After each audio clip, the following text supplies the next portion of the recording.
Well, hey there team, welcome back to the channel and welcome to my overview of Tormented Souls. So a little bit out of season, but I saw that it's on a fairly deep sale, and it's one of those games that sort of creeps into my periphery. I've barely spent any time with it in the past, but what I have done, I've enjoyed immensely. So I thought I'd take this opportunity over the weekend to just shout this out and do a quick video. For those not across it, I do overviews on this channel. It's where I have a look at the first 2 hours of a game because it's a Steam refund window. I have a whole spiel, a little bit different with this one. Again, I've played it a bit before. I picked it up and put a few more hours into it this morning from scratch, fresh go, so it's kind of the same thing. But yeah, it did come out in 2021, and I still think it absolutely holds up, especially if you're going to get it at 80% off or whatever it is at the moment. So what is Tormented Souls? It is an indie throwback Resident Evil-esque survival horror, drawing heavy inspiration from, Resident Evil, which I absolutely love. I think Resident Evil is the gold standard for survival horror for many ways, one of which being that it's not actually that scary. In fact, I'll take the opportunity, and I take every opportunity I can get, to say if you have been standoffish because you don't like the term horror and you're not great with horror, you should still check out the Resident Evil games. It's the mechanics under the hood that actually make them tick and make them sort of timeless. While the modern series is kind of moving away from its roots and drifting back to kind of Resident Evil 6 style, a bit more action combat, but people are enjoying it and that's wonderful.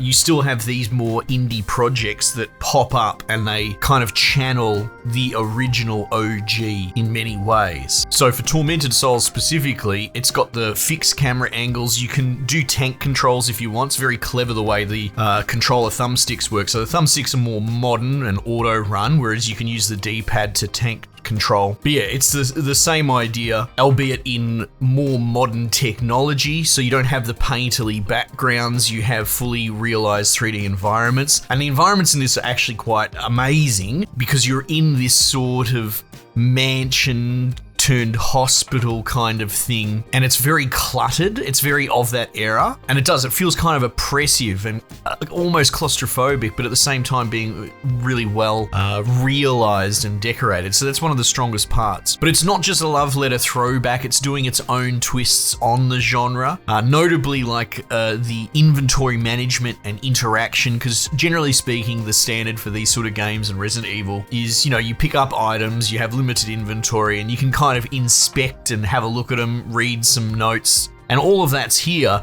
But they kind of take it to another step past it. It's interesting. Some people might not like it because it's a bit more fiddly, where you sort of interact with, let's say, a door or a desk, or it'll be this like mini kind of diorama set piece, like a generator that you need to get the fuel going. And usually it'll just be a splash screen, press the button or punch in the text or whatever. But this, you kind of mouse around or thumbstick around and click on all the different interactables in that space, whether it's a desk or a power board or whatever, to kind of solve the problem. So it's more interactable than what you might normally be used to. And to me, it's a welcome twist, and it adds a little bit more depth. Another really interesting thing is the way that they're doing their horror, whereas, your Resident Evil type staple is more of a zombie infection type thing, and I haven't played enough of this to really get to the core of what's going on. It's definitely channeling more of a, not quite Cronenbergian, but more body horror, this invasive, twisted mutilation kind of theme, which sounds awful saying it out loud. I'm just using the correct words to describe it. But like a lot of the enemies that you come up against are dudes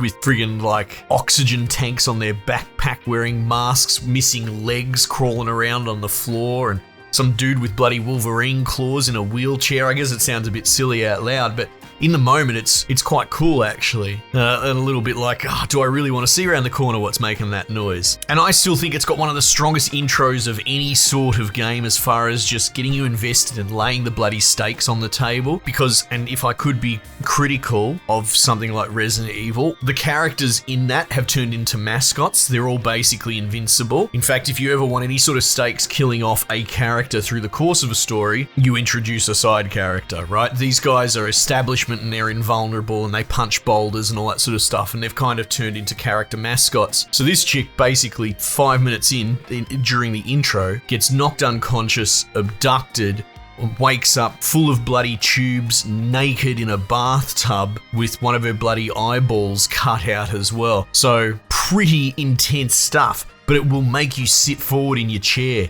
and go, oh geez, okay, this character is touchable, right? There is a certain mortality to this character, which is unusual in this genre. So yeah, it's kind of invasive, and it ties into that sort of body horror things, all enemies missing bits and pieces of their body, and it creates a really interesting thread, also putting the main character in kind of unimaginable danger, which is arguably how it should be in a survival horror kind of situation. There should be more vulnerability to your character. Anyway, look, it's really good, and it's really, really throwback. You've got the save room kind of thing, like the music is all really good, but you've got save room themed music. As soon as you walk through the door and you hear this more major melody that's flourishing, you know immediately you're in a save room, so you know they've definitely paid homage to that. You can save with these tape recorder type things, which are a throwback to ink ribbons. So look, it is doing what I would argue is perfect homage. And I've discussed this before, there is a line between homage and rip-off, which a lot of smaller studios that just